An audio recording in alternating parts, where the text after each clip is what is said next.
You're lying in bed. Your partner is next to you. The door is closed. The lights are off. You're alone. For 99% of human history, this moment didn't exist. There were no doors, no walls, no bedrooms, just you, your family, and 20 other people sleeping 5 feet away. So how did ancient humans have privacy? The short answer is they didn't. The long answer is way more interesting.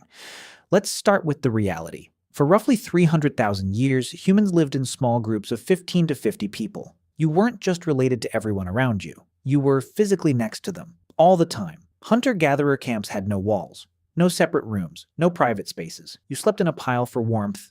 You ate together. You sat around the same fire. If you needed to have a conversation, everyone heard it. If you were angry, everyone knew. And if you and your partner wanted time alone, everyone was aware of that too.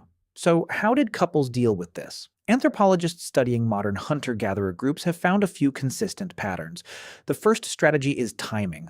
Most intimate moments happened at night when it was dark and people were asleep or pretending to sleep. Darkness provided a kind of psychological privacy even when physical privacy didn't exist. The second strategy is distance. Couples would walk away from camp. Not far because leaving the firelight meant danger from predators, but far enough that they weren't directly next to everyone else. 50 feet in the dark is basically invisible. The third strategy, and this one's important, is social protocol.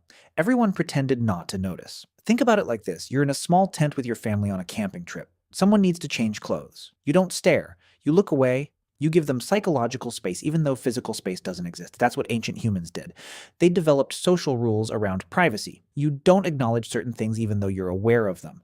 But here's where it gets interesting. Privacy as a concept might not have mattered to them the way it matters to us. Anthropologist Colin Turnbull spent years living with the Mbuti people in Central Africa. He noted that they had no word for privacy, not because they were primitive, but because the idea of needing to be alone was foreign to them. Being alone meant being vulnerable. It meant being separated from the protection of the group. For most of human history, solitude wasn't a luxury. It was a death sentence. Let's talk about the bathroom situation because everyone wonders about this. Ancient humans didn't have toilets. They didn't have outhouses. When you needed to go, you walked away from camp, usually to a designated area downwind. You did your business and came back. Was it private? By modern standards, no. You were visible. But again, social protocol mattered. People didn't follow you. They didn't watch. They gave you the illusion of privacy through intentional ignorance.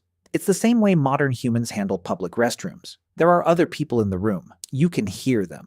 They can hear you, but everyone pretends they can't. Now let's address sleeping. Ancient humans slept in groups, not because they wanted to, but because they had to. At night, temperatures dropped, predators hunted, fires needed tending. Sleeping together meant warmth and safety. Archaeological evidence from places like Ohalo II in Israel shows that 23,000 years ago, humans built small shelters barely big enough for a family to lie down in. Everyone was touching. There was no rolling over without bumping into someone. And this continued for tens of thousands of years. Even in medieval Europe, entire families slept in one room, often in one bed. The idea of children having their own bedrooms is shockingly recent. It didn't become common until the 1900s. So when did privacy actually become a thing? The answer is agriculture. Around 10,000 years ago, humans started farming. Farming meant staying in one place. Staying in one place meant building permanent structures, and permanent structures meant walls. For the first time in human history, you could close a door. You could have a room that other people couldn't see into. But even then, privacy was a luxury. Only the wealthy had separate bedrooms. Most people still lived in one-room homes with their entire family. Privacy as a right, as something everyone expects, didn't emerge until the last few hundred years. Here's the part that's hard for modern people to understand. Ancient humans might not have wanted privacy the way we do. Psychologist Erich Fromm argued that the need for privacy is a symptom of individualism. In societies where identity is tied to the group, being alone feels wrong. It feels isolating. For ancient humans, the group was everything. Your survival depended on other people. Your identity was built around your role in the tribe. Being alone wasn't peaceful. It was terrifying. Today, we have the opposite problem. We're so isolated that loneliness is an epidemic. We have all the privacy we want, and we're miserable because of it. So here's the answer. Ancient humans had privacy through social agreement, not physical separation. They created invisible boundaries using timing, distance, and mutual pretense.